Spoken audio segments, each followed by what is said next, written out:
Collector Archive Services presents Collecting Star Wars. Visit our website at collectorarchive.com for grading, preserving, and custom displays of your collectible toys, video games, and sports memorabilia. If you enjoyed this video, be sure to like and comment below, and subscribe to our channel for more awesome collector videos. Hey there, toy fans! I'm Chris Whitlock from Collector Archive Services. For today's CAS 101, we have episode 3 in the Vintage Kenner Cardback series, which takes an in-depth look at all the cardbacks issued in the Vintage Kenner line. I'll be your host as we explore each cardback from 12 to 92, discussing added characters, special offers, and variations unique to each individual series.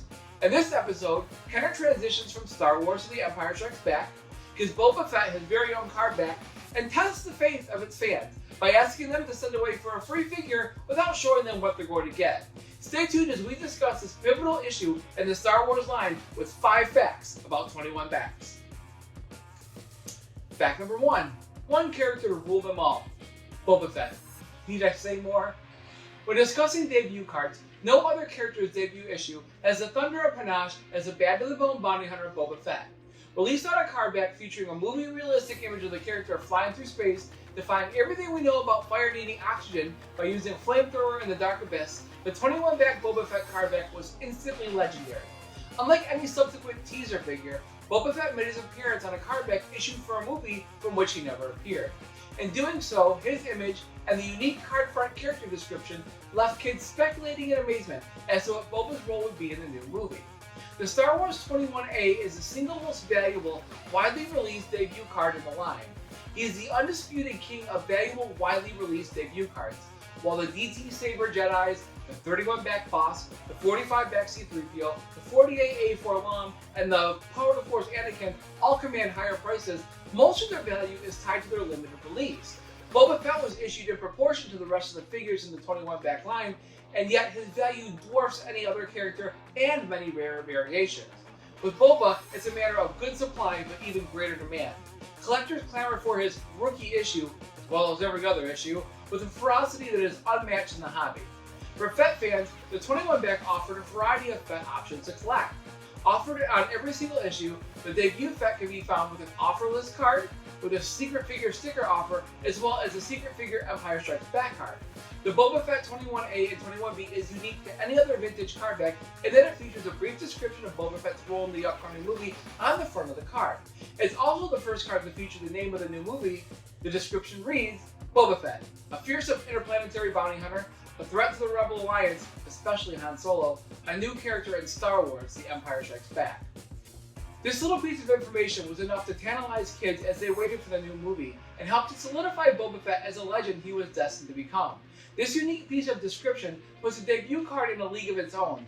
In a sci-fi world full of so many lovable and enduring characters, it's the bounty hunter that lets his actions speak louder than words that dominate the hobby. Now for a few 21-back bonus facts. 21-back bonus fact number 1. Concurrent offers. The Boba Fett offer made its debut at some point in 1979 and ran until 12/31/1980. The secret figure Boss offer made its debut at some point in 1979 as well, although obviously later than the Boba Fett, and ran until 12/31/1980 as well, meaning that they ended at the same time. The Empire Strikes Back premiered on May 21st, 1980. The 31-back figures came out before the movie, probably January, February 1980, with the 32-backs coming out sometime after the movie release, probably May or June 1980. Meaning that both figures have been available at retail for quite some time before their offer had ended. The Boba Fett offer was infamous for its delays and setbacks, meaning that kids were likely to have seen Boba Fett at retail before their free versions arrived in the mail. But that was okay, they knew what to expect. They did send in for the Boba Fett offering. Bosk, on the other hand, was available at retail, but kids didn't know that they had already sent away for him, and that his offer was for a secret figure. This caused an awkward anomaly and some potential disappointment that we'll discuss in detail in fact number 4.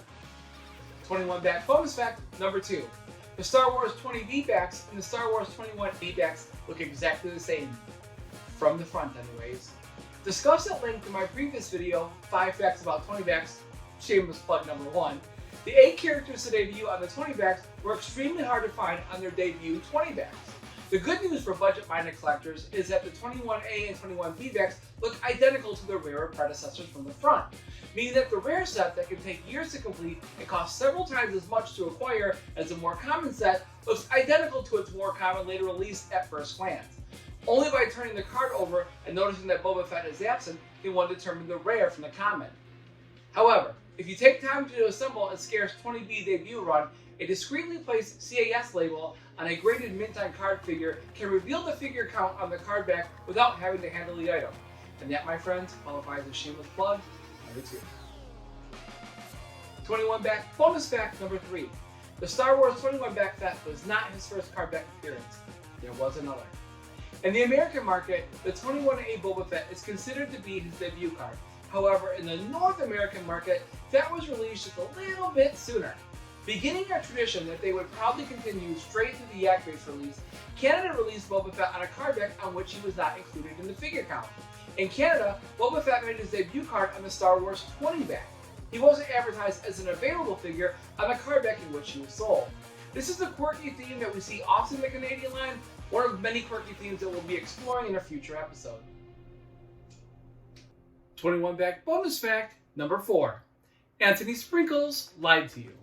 For anyone who took the time to watch my last video, 5 facts about 20 backs, thank you by the way, you'll have noticed that CAS team member Anthony Spinicky, aka Anthony Sprinkles, chose to interrupt the flow of my video to poke fun at me for not realizing that the LP logo was discontinued after the 20A card back. He said I was too busy being a know-it-all not to notice. Well, Anthony, I'm here to tell you, you were wrong. And so was I. For the most part, the 20A back was a death knell for the LP logo and the white price box. They were for sure absent during the 20C through 20K run, the Fett offer, but for a few figures, 6 to be precise, the LP logo and the white price box strike back on the 21A card backs. I would like to thank Chris Eddleman, who has some awesome and very detailed YouTube videos himself, links in the description below, for sharing his research and for giving me a list of which figures retain the LP logo. Those figures are Darth Vader, Han Solo, Chewbacca, Obi-Wan Kenobi, Death Squad Commander, and Sand People. The LP logo and the price box exist through the 21A card back, but are gone by the 21B. Why they went away is anybody's guess. More importantly, however, is that we need to acknowledge that Anthony is a much better dresser than he is a fact checker.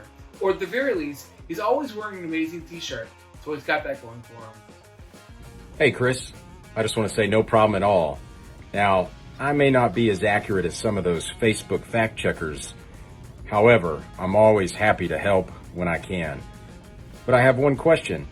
Why are you always picking on poor Anthony?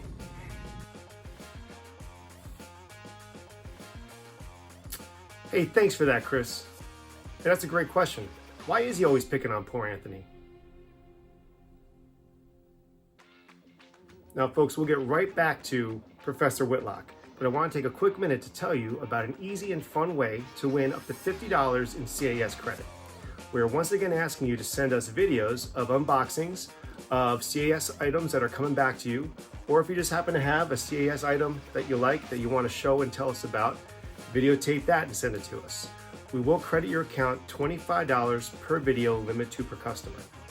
Now, if you already sent us 2 videos in the year 2020, we're going to wipe the slate clean, and you can now send us 2 more, and we will credit your account once again 2 times, up to 2 per person, $25 per video. Send your videos to me at anthony@collectorarchive.com, and we'll be using them in a Collector Corners episode. And again, we'll credit you per video.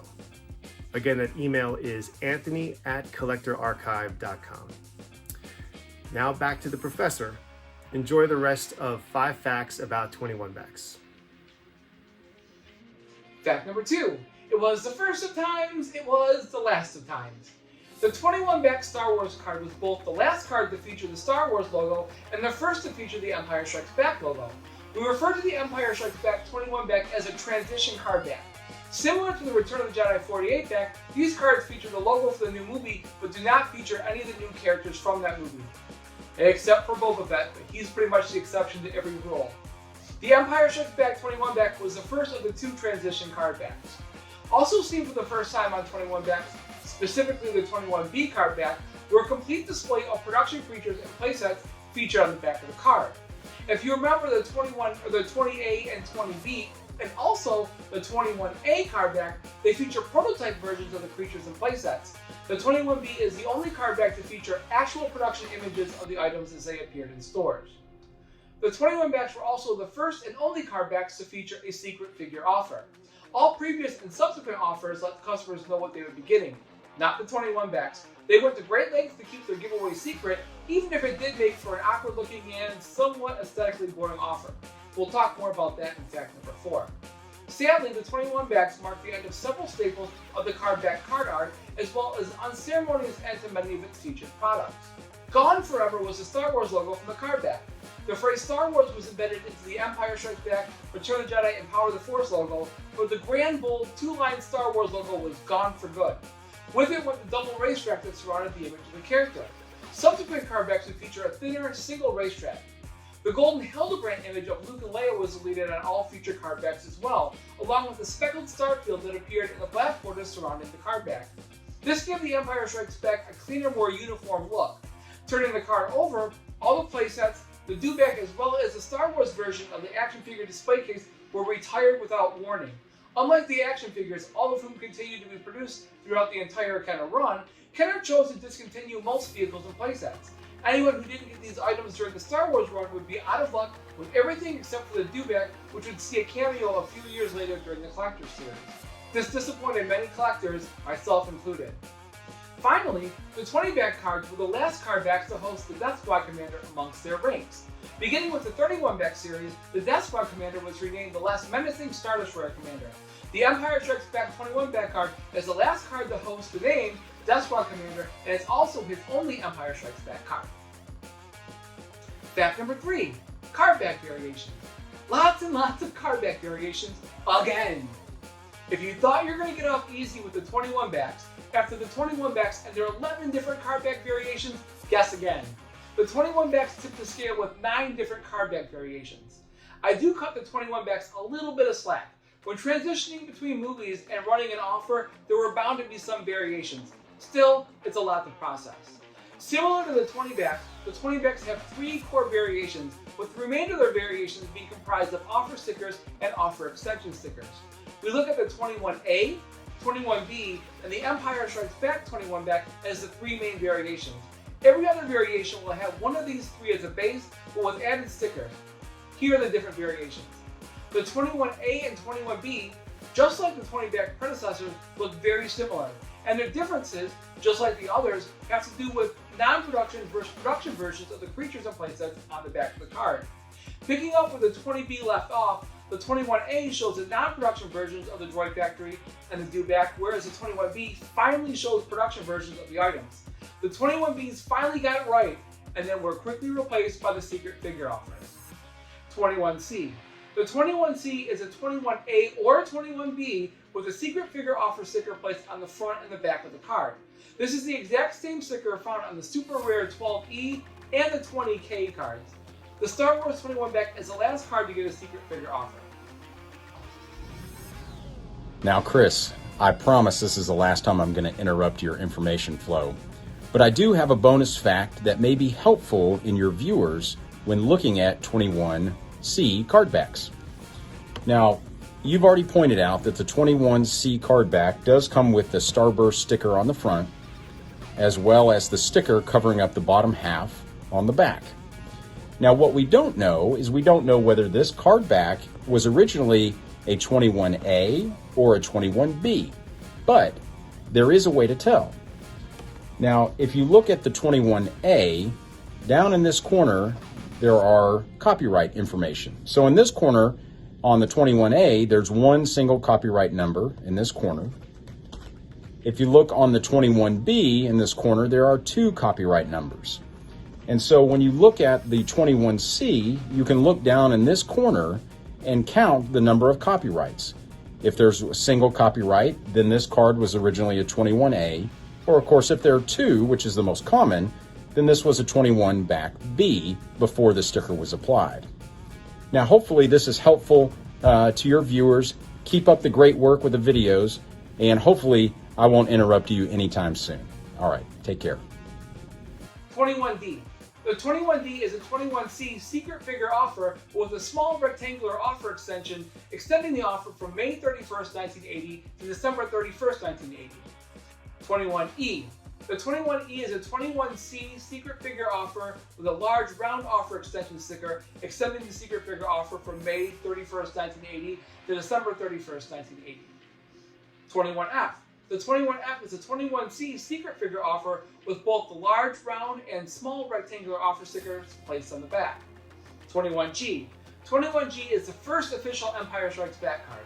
This card swaps out marketing from the first movie and introduces the Empire Strikes Back logo. This card has a printed secret figure offer, unlike the stickers found on the previous releases. 21H. The 21H is a 21G Empire Strikes Back card with a small rectangular offer extension on the back, extending the offer from May 31st, 1980 to December 31st, 1980. 21I. The 21I is a 21G but with a round offer extension sticker, extending the secret figure offer from May 31st, 1980 to December 31st, 1980. While the round extension sticker is most often found on the back of the card, there have been instances of the sticker being found on the front of the card. Walrusman seems to be the character most often found with this variation. Sometimes he's actually found with the rectangular sticker on the back, but they don't make that a 20K, and I don't know why. That concludes the cardback variation portion of this program. The 31 and 32 backs will be a little less complicated, I swear.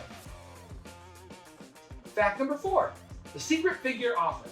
The Empire Strikes Back 21 back series is considered to be the first Empire Strikes Back card. This is the first card back to display the branding for the new movie. The Empire Strikes Back 21 back series also gave us our second front-facing offer, the enigmatic secret figure offer. This offer was unique in that little information was given as to what figure Kenner was offering. Unlike the other offers, this one didn't show any pictures of the artwork at all. There was no imagery whatsoever, only text explaining the particulars of the offer. This resulted in a rather stark and somewhat uninteresting card back. Be that as it may, the Empire Strikes Back 21 back run is amongst the most popular runs for collectors to complete, meaning that some collectors try to get all 21 figures on this card back specifically. I'll discuss runs and themes in a future episode. It's sort of an interesting concept in collecting.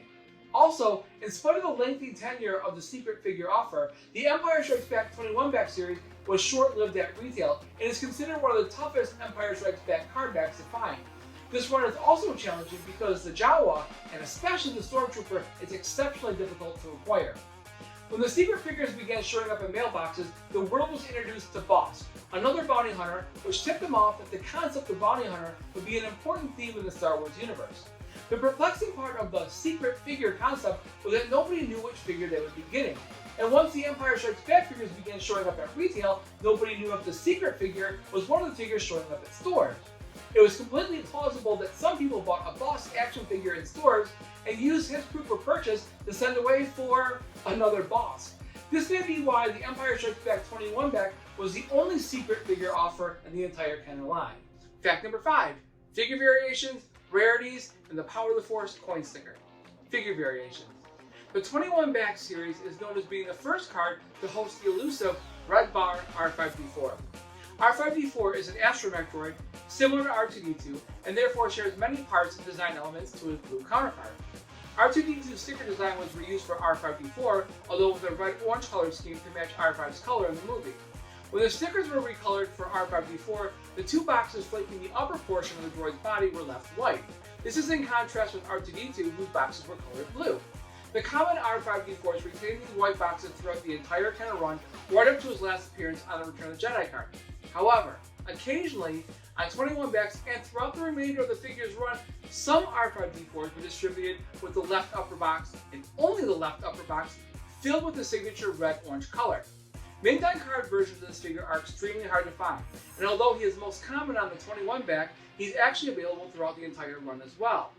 Because R5D4 stickers wear easily, and because touching them tends to turn the stickers yellow, finding mint loose red bar R5D4s can also be challenging.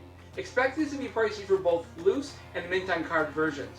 If you have one and it shows a lot of playwear, don't be quick to discount its desirability.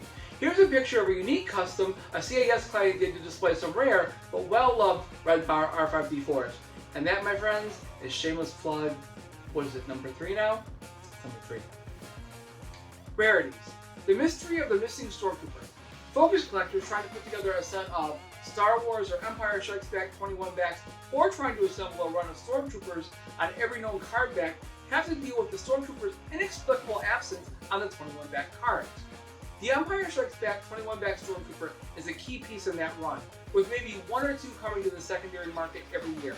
When they do, sales prices tend to break the 4-figure mark. The Empire Strikes Back 21 back stormtrooper, however, is downright common compared to a Star Wars 21 back version. Mint on card versions of the Star Wars 21 back stormtrooper were thought not to exist for many years, although occasionally some card backs would show up to the market, which I sometimes call fossil evidence, but mint on card ones were nowhere to be found. A while back, a small batch of 7 or so mint on card stormtroopers were discovered from a single source.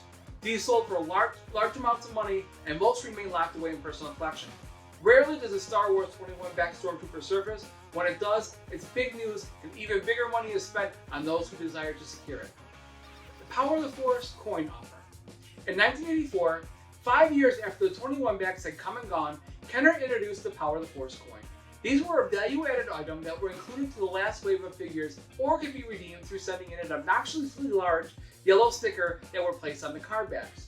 Unlike many Kenner offers where stickers were applied in the factory, large Power of the Force coin stickers were sent to retailers who applied them to stock on hand. So how does this offer launch in 1984 apply to figures sold in 1979? Because the first known carded sample of a figure with a Power of the Force coin sticker is a 21 back Power Droid, meaning that he was warming a peg somewhere for 5 years. Now, it's not uncommon to find Jedi figures with the coin stickers, and peg warmers from the Empire run, looking at you, Lobot, are not uncommon either.